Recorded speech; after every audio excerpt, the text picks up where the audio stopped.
Shalom Uvrachá. Um dos assuntos da nossa Parashá é a Erev Rav. E o que vem a ser a Erev Rav? Os egípcios antigos, começando pela época do Yosef pediu para as pessoas que vinham comprar trigo dele para fazerem Brit Milá, mesmo eles não sendo judeus. E aqueles egípcios antigos, diz o Zohar e o Arizal, que uma grande parte deles, eles eram almas judias de um nível muito, muito baixo, que esse nível era sincronizado com uma sefirá chamada Da'at, que é a terceira sefirá, quando a gente olha para as 10 sefirot para o lado interior delas, e eles eram a Horaim Shel Da'at.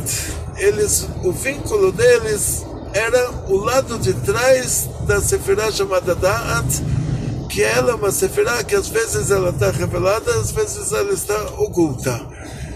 E Moshe Rabbeinu, sendo que aquela geração era Dor De'ah, traduzido como a geração do conhecimento, mas que ela está ligada, o DNA dessa geração é a sefirá chamada Da'at. Mesmo que em assuntos da criação do mundo, o mundo começa a ser criado num nível de Chesed, sefirá chamada de Chesed, quer dizer, os Mochim, as 3 sefirot que representam que são a fonte dos intelectos, elas são as raízes das 7 de baixo, quer dizer, as 3 de cima, as 3 primeiras são as raízes das 7 de baixo, e a gente vai dizer que a geração do deserto, tanto Moshe Rabbeinu, que na Sefirot mesmo, ele é Netzach, mais que o DNA dele, DNA espiritual, é a Da'at. A geração dele, ela é Dor De'ah, o DNA espiritual da geração dele é a Da'at, e o principal aqui é que o Erev Rav, que eles estavam sincronizados com a parte de trás da Da'at, eles estavam sincronizados também com a alma de Moshe, como toda aquela geração, e Moshe Rabbeinu sentiu a responsabilidade de tirar eles do Egito, depois que o próprio Yosef já preparou isso, pedindo para os egípcios fazerem Brit Milá. Essa é a história da Erev Rav. Quando o povo de Israel saiu do Egito, diz o Zohar, a Erev Rav não era uma grande mistura étnica. No Egito tinham muitas pessoas que não eram egípcios, mas a Erev Rav, diz o Zohar, a grande mistura, traduzindo assim, eles eram uma grande mistura espiritual, o bem e o mal muito misturados espiritualmente, e não era uma mistura material, não eram vários povos, eles eram egípcios raça pura. A alma deles estava no nível que o lado ruim estava muito mais desenvolvido, muito mais ativo do que o lado bom. Moshe Rabbeinu pediu para Hashem para tirar eles também junto com o povo de Israel, e Hashem falou para ele decidir sozinho, tipo, se ele acha que ele está nesse nível de aproximar eles, então tá bom. Moshe Rabbeinu assumiu a Erev Rav. E no deserto, a diferença entre eles e o povo de Israel, de uma maneira geral, foi que a cada mínima dificuldade eles surtavam totalmente. Então, por exemplo, Moshe Rabbeinu ficou 40 dias no Monte Sinai, eles fizeram um bezerro de ouro, falaram, olha, vamos então já fazer um novo testamento, uma nova religião, mas aí o que eles falaram? Que esse bezerro de ouro foi aquele mesmo Deus de Israel que tirou eles do Egito. Então colocaram lá o Antigo Testamento para dar legitimidade ao Novo Testamento. Tipo, fizeram uma religião, pegaram a idolatria de cá e o judaísmo de lá e fundiram. Moshe Rabbeinu desceu do Monte Sinai, moeu aquele bezerro de ouro, muita gente morreu, e na nossa Parashá temos um problema que eles surtam porque eles criam carne, e essa comida que caiu do céu era muito refinada para o nível deles, eles queriam sentir, e sentir, e sentir. Em outras palavras, isso é traduzido para português como obsessão.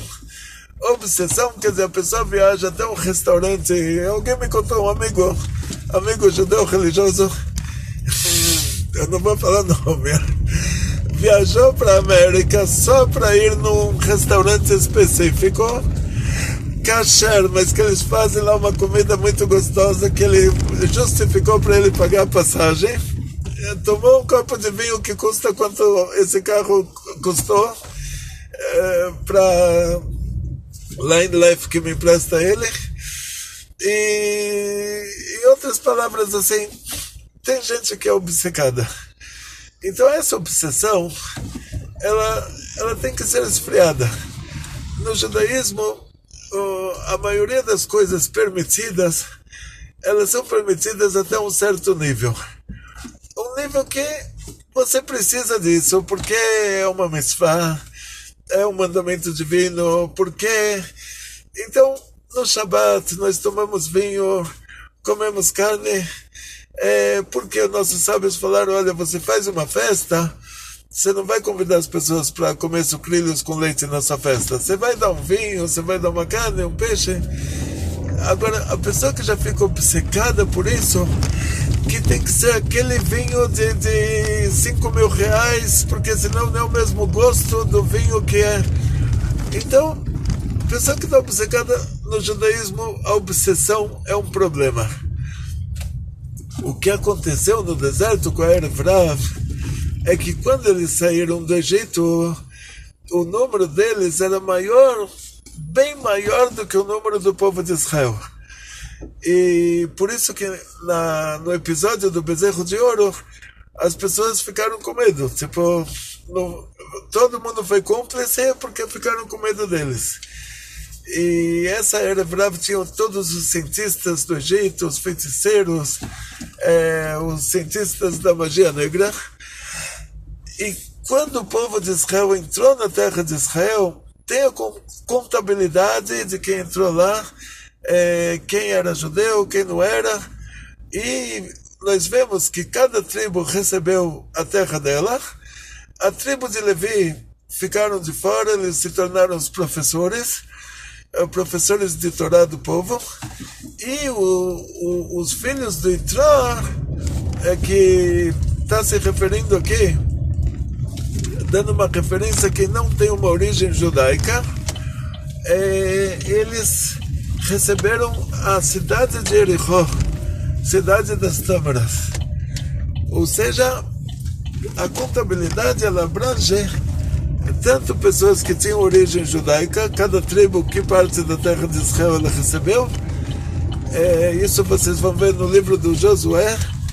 E também as pessoas que não tinham essa ascendência judaica, como os filhos do Itró, que eles também receberam uma parte de Israel, não era um terreno, não eram campos para plantar, mas era pelo menos uma cidade para morar.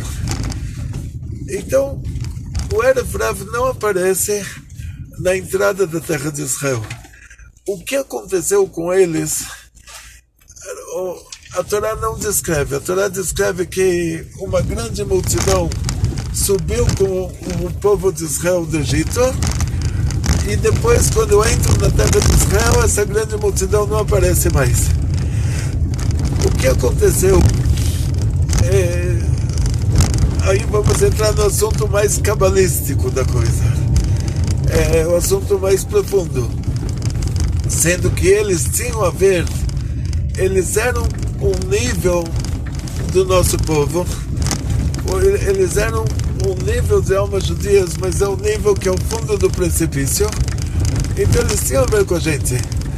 Uma das probabilidades que para onde, como terminou, era brava, a gente não vê relatos sobre uma movimentação. Cada movimentação no deserto tinha um relato. quando o Erev Rav, essa grande multidão, grande mistura, pediu para... queria carne a todo custo, eles não eram pessoas que não tinham carne, eles eram pessoas que o povo de Israel saiu do Egito e era bravo também, eles levaram os animais juntos, mas eles não queriam gastar os animais que eles tinham. Tipo, eles estavam exigindo coisas que realmente eles não precisavam. Isso a gente já chama de obsessão. E continuação da história. Quando a gente fala sobre Erev Rav de uma maneira assim bem geral, toda a movimentação dela, que eles fizeram o bezerro de ouro, eles agora na nossa paraxá, eles fizeram toda essa revolução para que Moshe Rabbeinu dê carne para eles, não importa de onde, não importa, o governo pode importar essa carne de qualquer país, não tem problema, vamos dizer assim. E uma grande movimentação, tipo, se eles tivessem mudado de volta para o Egito, ou se eles tivessem mudado para outro país, tinham caravanas de pessoas que ouviram que o povo de Israel saiu do Egito e iam lá, as caravanas de comerciantes, vender coisas para o povo de Israel. O povo de Israel saiu do Egito com muitas riquezas. Então, existia um comércio, isso tem relato no Midrash, sobre um comércio entre os judeus e os não-judeus da época, nos 40 anos do deserto. Quer dizer, muitos comerciantes sabiam que, olha, você vai lá no deserto, tem o povo de Israel, e você pode vender alguma coisa para eles.